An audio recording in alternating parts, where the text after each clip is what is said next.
মধ্যপ্রাচ্যের যুদ্ধের সময় যত গড়াচ্ছে তত কিন্তু আক্রমণ প্রতি আক্রমণের ঝাঁজও যত বাড়ছে, বারুদের গন্ধ যত তীব্র হচ্ছে, তত কিন্তু এই আক্রমণ প্রতি আক্রমণের কারণে ধ্বংসযজ্ঞও কিন্তু বড় মাত্রা পাচ্ছে।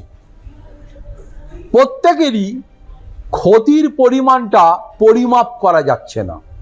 সম্প্রতি ইরানের অত্যাধুনিক ক্ষেপণাস্ত্রের আঘাতে যে খবর উঠে এসেছে, ইসরায়েলের একটি ড্রোন কারখানা সম্পূর্ণ নাকি গুঁড়িয়ে গেছে।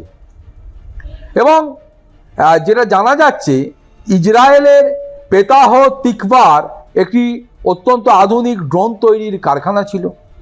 অ্যারোসোল অ্যাভিয়েশন সলিউশনস নামে এই সংস্থার কারখানাটি এতটাই ক্ষতিগ্রস্ত হয়েছে যে সেখানে কাজ চালানো বা প্রোডাকশন করার মতো অবস্থা নেই এই মুহূর্তে। ইসরায়েলি সংবাদ মাধ্যম সূত্রের খবর, ওই কারখানা নতুন করে মেরামত করার সম্ভাবনাও কার্যত বিষবাও জলে। একাধিক সংবাদ মাধ্যম সূত্রে জানা গিয়েছে, ইসরায়েলের সামরিক বাহিনীর কাছে এই কারখানার গুরুত্ব ছিল অপরিসীম। বিশেষ করে এখান থেকে সেনার জন্য ড্রোন, পাইলটদের বিশেষ হেলমেট এবং বোমার নানা যন্ত্রাংশ সরবরাহ করা হতো বা প্রোডাকশন করা হতো এখানে। প্রত্যক্ষদর্শীরা জানিয়েছেন, কারখানার ঠিক পাশেই আছড়ে পড়ে ইরানি ক্ষেপণাস্ত্রটি। তাতে বিশাল একটা গর্তের সৃষ্টি হয় এবং তাতে যে ডিস্ট্রাকশন বা যে ধ্বংসলীলার যে মাত্রা ছিল তা অত্যন্ত তীব্র। ফলে বিশাল গর্তের পাশাপাশি গোটা এলাকাটিকেই প্রায় ধ্বংসস্তূপে পরিণত করে। এবং ইরান ও ইসরায়েলের মধ্যে বাড়তে থাকা উত্তেজনার মাঝে এই হামলাকে অত্যন্ত তাৎপর্যপূর্ণ বলে মনে করা হচ্ছে। মজার বিষয় হলো, মাত্র কয়েকদিন আগে ভ্যালোরিক্স নামের একটি বড় সংস্থা 35 মিলিয়ন শেকেল দিয়ে অ্যারোসোলকে কিনে নিয়েছিল এবং সংস্থার সিইও ইসরায়েলের ভাসারলাফ এর সন্দেহ এটি কোনো সাধারণ হামলা নয় এবং বেছে বেছেই তাদের কারখানা লক্ষ্য করা হয়েছে এবং এটার জন্য একটা বড় পরিকল্পনা তৈরি করা হয়েছিল। তবে বাইরে থেকে দেখে বোঝার উপায় ছিল না যে এখানে সরঞ্জাম তৈরি হয়, তাই শত্রুপক্ষ তথ্য ভাণ্ডার ব্যবহার করে এই হামলা চালিয়ে থাকতে পারে বলে ইসরায়েলের অনুমান। অর্থাৎ ইসরায়েলের ভিতরে ওই ইরানের গুপ্তচররা সক্রিয় থাকতে পারে বলেও মনে করা হচ্ছে। ক্ষয়ক্ষতির বর্ণনা দিতে গিয়ে ফাজাল্লাভ জানান, বিস্ফোরণের জেরে কারখানার ঘরবাড়ি সব তছনছ হয়ে গেছে, এটা ঠিক। তবে ধ্বংসস্তূপের নিচে থেকে কিছু ড্রোন, জরুরি নথি এবং কম্পিউটার ডেটা উদ্ধার করা সম্ভব হয়েছে। ফলে সংস্থার দাবি, দৃশ্যত সব শেষ হয়ে গেছে এমনটা মনে করার কোনো কারণ নেই।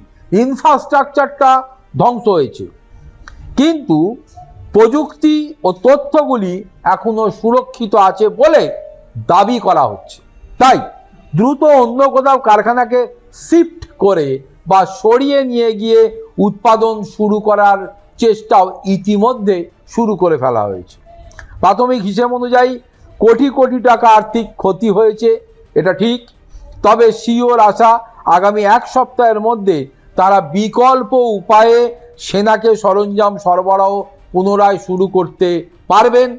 শুধু তাই নয়, বিপদের এই সময় কর্মীরা রাত জেগে কারখানার সরঞ্জাম উদ্ধার যেমন করছেন, তেমন নতুন ইনফ্রাস্ট্রাকচার তৈরি করে অতি দ্রুত উৎপাদন ব্যবস্থাকে আবার বাড়িয়ে তোলার লক্ষ্যেও অপরিসীম পরিশ্রম করছেন। ইসরায়েল অন্যান্য প্রতিরক্ষা সংস্থাগুলিও এই কঠিন সময়ে এই অ্যারোসোলের পাশে এসে দাঁড়িয়েছে, অ্যারোসোলকে সব রকম সাহায্যের আশ্বাসও দিয়েছে। ফলে একটা বড় কারখানা, উন্নত প্রযুক্তি সম্পন্ন যে উৎপাদন কেন্দ্র, সেটা যখন বিশেষ করে যেটা নাকি ডিফেন্সের সঙ্গে যুক্ত, সেটা এই যুদ্ধের আবহে গুঁড়িয়ে যাওয়ার অর্থ হলো সেই সংশ্লিষ্ট দেশটিকে ভেতর থেকে কিছুটা হলেও দুর্বল করে ফেলা। ফলে কত দ্রুত এই দুর্বলতাকে কাটিয়ে উঠে নতুনভাবে আবার এরসল এই ধরনের মারণাস্ত্রে সুসজ্জিত তাদের উন্নত মানের সেই ড্রোনগুলোকে আবার নতুন করে তারা প্রোডাকশন করতে শুরু করবে এবং ইসরায়েলির ডিফেন্স বাহিনীর হাতে সেগুলোকে দিতে পারবে, সেদিকেই তাকিয়ে রয়েছে বিশ্বের মানুষ।